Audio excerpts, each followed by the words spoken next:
Vindo, tudo bem? Prazer Como é revê-lo. que vai? Prazer revê-lo. Estou ótimo. Um abraço a todos. Muito obrigado de antemão pela audiência, as pessoas que vão nos acompanhar nesse bate-papo. É um prazer estar aqui de volta. Vamos começar por Brasília. Bora. Dias nervosos, agitados, né? Dias nervosos. Mas estou vindo com boas notícias, né?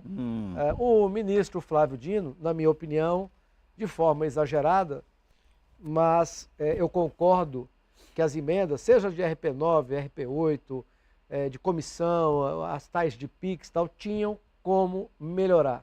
Então isso é um fato. Então aumentar a transparência, aumentar o rigor, você saber direito, o parlamentar fez a indicação para quem que é, para o município, é para o governo do estado, é para uma fundação hospitalar. O destino, enfim, né? A transparência, né? Enfim, então eu concordo com isso. Eu só não concordo que ele tenha parado obras para arrumar isso. Principalmente obras que não tinham e que não tem nenhuma denúncia. Senador, só uma pausa. Esse cuidado com essa transparência não deveria ser muito mais do Congresso do que do próprio Tribunal? Eu acho que é do Congresso. Do Supremo? Eu acho que é do Congresso, mas é do Supremo também. Veja, para mim isso é normal. Tá? Você criou emendas, nós falamos disso aqui várias vezes. Sim. O Congresso criou um poder de ter uma certa independência com o presidente da República. Isso, para nós, estados pobres, é uma coisa muito importante, porque você tem a soma na bancada federal criando de 11 parlamentares, a preço de agora dá quase R$1 bilhão. Para nós, isso é uma ajuda muito importante, de qualquer forma é um dinheiro que circula no estado, mas claro e evidente que nenhum chefe do executivo quer isso. O chefe do executivo, o presidente da República, quer que o recurso para livre aplicação fique na mão dele. Então, quando o Congresso, principalmente do governo do presidente Bolsonaro, tirou uma fatia grande do orçamento das mãos do Executivo para a mão do Legislativo, claro que isso causa incômodo. Então, por trás de todo esse debate, também está um Executivo muito alinhado com os ministros do Supremo Tribunal Federal, que não querem que o parlamentar tenha garantida a autonomia que tem hoje. Isso é um ponto. Mas o outro ponto que eu estava dizendo é o seguinte: Sim. Eu concordo com o ministro Flávio Dino, de que as emendas poderiam e são passíveis de aperfeiçoamento. Eu só acho que não precisava parar a obra que não tem nenhuma irregularidade. As nossas obras não tem nenhuma irregularidade. Por exemplo, você pega a emenda de 126 milhões que o Gladys me pediu para recuperar as ACs e fazer o asfalto do Bujari a Porto Acre. Ao contrário de não ter nenhuma irregularidade, elas estão mais avançadas do que o dinheiro que elas receberam. Eu estou falando isso não é constatação minha, é constatação dos técnicos do Ministério. A Prefeitura de Rio Branco também, nos elevados ali, ela não paralisou os elevados. Eu ia falar isso, porque como o Bocalhon é um cara econômico, então ele tem a contrapartida, então ele está usando a contrapartida. Mas enfim, o fato o que é importante, é que o Congresso Nacional, eu participei disso, me dediquei a isso, o Congresso Nacional fez as correções necessárias num trabalho conjunto com também assessores do próprio ministro do Supremo Tribunal Federal. Então isso está resolvido. Anteontem, segunda-feira, o presidente da República sancionou, portanto, agora o fluxo da liberação das emendas, das obras iniciadas, vão continuar seguindo o seu curso natural. Inclusive, uma boa notícia para nós, há 2 dias, é que essa dita emenda de 126 milhões, ela já saiu da área, vamos dizer assim, mais política. Está só na área técnica. Então eu acho que, eu disse aqui... Já está tudo certo. Está tudo certo, a isso, está né? tudo certo. A Câmara, o Senado já aprovamos, já aprovou, né? O presidente já sancionou, e claro que isso foi construído a 4 mãos, né? Tanto com o Congresso Nacional, com o Supremo. Então isso é uma coisa importante para o Acre. Eu disse aqui da primeira vez, não era você que estava um colega teu, o Adailson te substituindo, eu disse, olha, quem ganhou a eleição, ou quem continua governando, tem que cuidar da gestão. Né? Você tem lá a segurança pública, que tem que melhorar, você tem a saúde pública, que sempre tem o que fazer de melhor, a educação, que sempre tem o que fazer, as obras em andamento. Então, quem ganhou a eleição, ou se reelegeu, né, ou continua governando, que é o caso do Gladys, com toda a sua equipe, é preciso se preocupar com o trabalho. Eu que sou senador da República, agora não é hora. Claro que eu estou aí para qualquer pergunta, mas o meu foco é ajudar, destravar, nesse momento, esse processo que eu ajudei, E agora cuidar esse resto de ano e o ano que vem inteiro para que as coisas continuem fluindo, para que obras importantíssimas para o nosso Estado sejam concluídas. Isso eu acho que é uma boa notícia. É um dos pontos aí que se discute também é a questão do anel viário de Brasileia, Sim. né, da 317, a gente fala anel viário ali, Sim. né, e da 1364 também, né, que o DENIT, o próprio DERACRE, fizeram uma previsão de mais de 1 bilhão para 364. O senhor está acompanhando essa? Estou acompanhando. Veja, eu já disse algumas vezes. Primeiro, vamos lá no mini-anel, ali de Brasileia e Pitaçolândia. Sim. Eu sempre disse, vou repetir, a origem desta obra é uma emenda da bancada retrasada, quando o Gladys nem governador era senador, né? Flaviano Melo, deputado federal, enfim. Então é uma emenda de 2 legislaturas atrás, quando eu me elegi senador da República, essa emenda já existia, mas claro e evidente, eu fui vice-líder do governo do presidente Bolsonaro, gozei de toda a relação do governo todinho.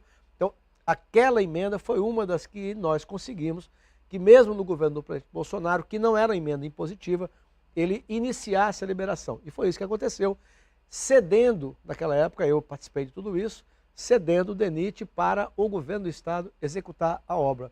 E é o que estava acontecendo. A ponte está pronta, quer dizer, o vão está pronto, e a obra parou em função dessa coisa da Ptolomeu, que nós não temos culpa disso. Claro. Isso é um processo da justiça, nós não temos o que fazer. E aí os 10 quilômetros de asfalto, né, que justamente vai completar a obra, não haviam sido... Eu estive lá semana passada ali. Pois é, então não haviam sido iniciados ainda. Bom, aí mudou o governo, agora voltou o PT pela 5ª vez a governar o Brasil. Então o DENIT puxou de volta a obra para si, é um direito dele, puxou de volta a obra federal. O que eu disse na reunião, numa delas, né, na reunião acho que mais importante, onde foi comunicado, decidido isso e tal, eu disse, olha, eu já tinha dito que a obra continuando com o governo do Estado, eu ajudaria com emendas de minha autoria. Eu não posso e não vou mudar porque a obra vai ser concluída pelo governo federal. Portanto, tenho o meu compromisso que isso aconteça. Agora, infelizmente, você pega o orçamento do governo federal, não consta rubrica orçamentária para terminar aquela obra, que é uma pena. Essa questão da interoceânica, recentemente teve, né, o primeiro-ministro chinês, Xi Jinping, e foi colocado aí a ministra Simone Tebet também. Claro que o senhor tem interesse nessa região. Como é que o senhor acha que isso vai ser concretizado mesmo, senador? Bom, eu quero aproveitar a tua pergunta, né, para dizer que o Partido Comunista Chinês vai passar a comandar a maior reserva de urânio do Brasil. Mas isso é ilegal? Não, não é ilegal. Mas é preocupante você ter um país que não segue as mesmas regras que nós. A China, embora tenha na economia adotado já há algumas décadas o capitalismo de Estado, pouco né? do capitalismo que nós vivemos, de Estado, mas o regime político é comunista na veia. Quer dizer, quem comanda o país é o Partido Comunista Chinês. Então, é uma estatal do governo chinês que adquiriu essa mina, que é a maior mina de urânio, mas não é só urânio. Tem vários outros minerais, inclusive nióbio. Eu, então, vejo com preocupação um país como a China ter sob o seu controle essas questões não passam pelo Congresso Nacional? Não, essa não. Não, porque, na verdade, ela já era um processo em andamento, você já tinha uma empresa, e a China então, comprou dessa empresa, mas é no Brasil. Eu acho que o governo brasileiro deveria se preocupar um pouco mais com essas questões dos... Eu já falo isso há muito tempo, essa é uma matéria que eu estudo, acho que qualquer acriano, qualquer político da Amazônia tem que estudar. Eu já disse várias vezes, esse potencial mineral que a Amazônia tem, o Brasil tinha que ter uma política de preservação do seu patrimônio, das suas riquezas, e olhar isso com muito cuidado, porque isso pode nos libertar. E você veja, olha a rapidez que isso aconteceu. Senador, o controle do Estado sobre as reservas minerais, subsolo, isso não é estatizante, não é de um regime mais... Não vou falar o nome comunista, porque eu nem... Mas não é um pouco estatizante? Não, mas você não vê que outras nações, se você tem uma não, propriedade... Mas veja, são coisas diferentes. A empresa que comprou é uma estatal chinesa. Portanto, ela é comandada pelo Partido Comunista Chinês, ponto.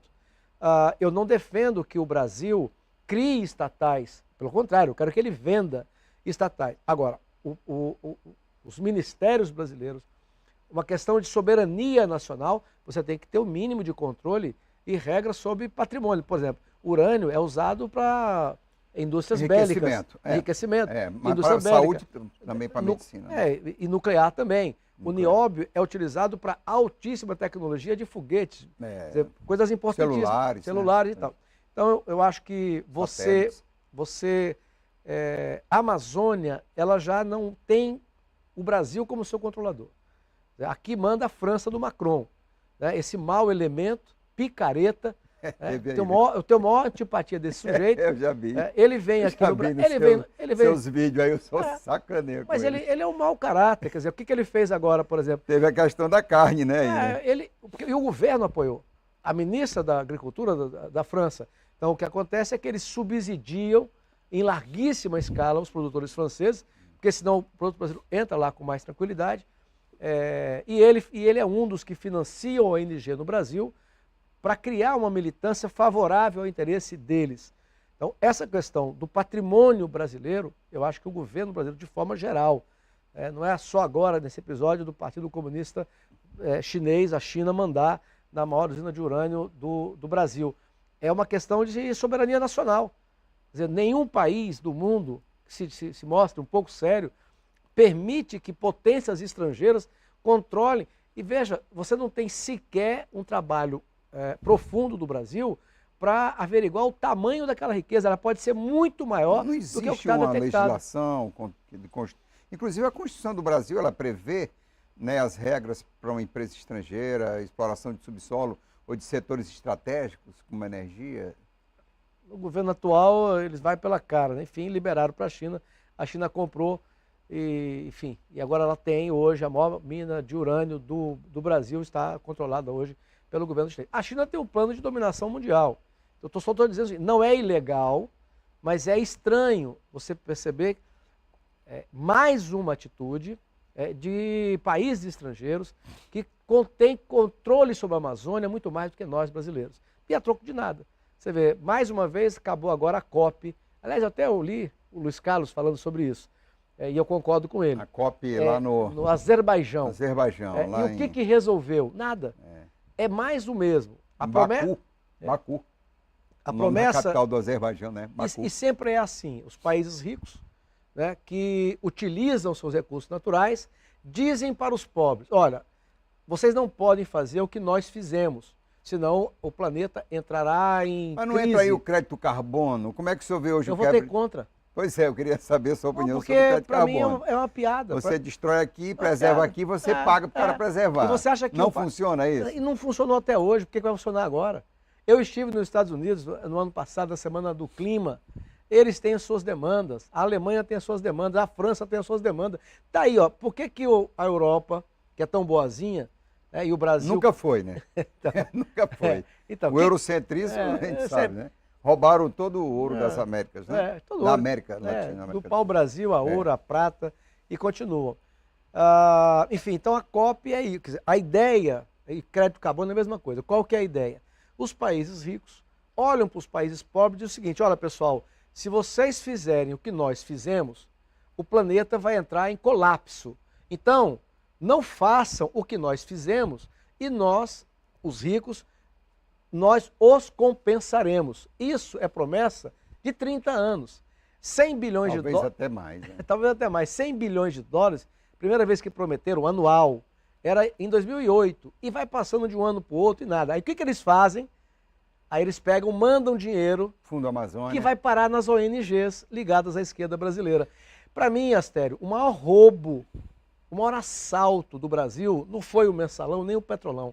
O maior assalto do Brasil é o Brasil que permite que a maior parte do seu território nacional, que tem minério, que tem ouro, que tem diamante, que tem petróleo, que tem nióbio, que tem urânio, não esteja mais sob o nosso controle, porque essa que é a verdade. Então, você vê agora, o Canadá paga a ONG no Brasil para tentar aumentar uma reserva indígena. Por quê? Porque descobriu-se uma mina de potássio que sozinha seria responsável, ou será, para abastecer 25% a 30% do mercado brasileiro por mais de 100 anos. E uma ONG sustentada pelo Canadá, está trabalhando para aumentar uma reserva indígena para poder não tirar esse potássio. O Canadá está preocupado com o Brasil? Claro que não. O Canadá vende potássio para o Brasil. Está defendendo o seu mercado. Né? Assim como esse mau elemento, esse picareta do Macron. Mau elemento. Intervalo comercial. Eu volto já conversando com o senador Márcio Bittar. A conversa tá boa. Fica ligado.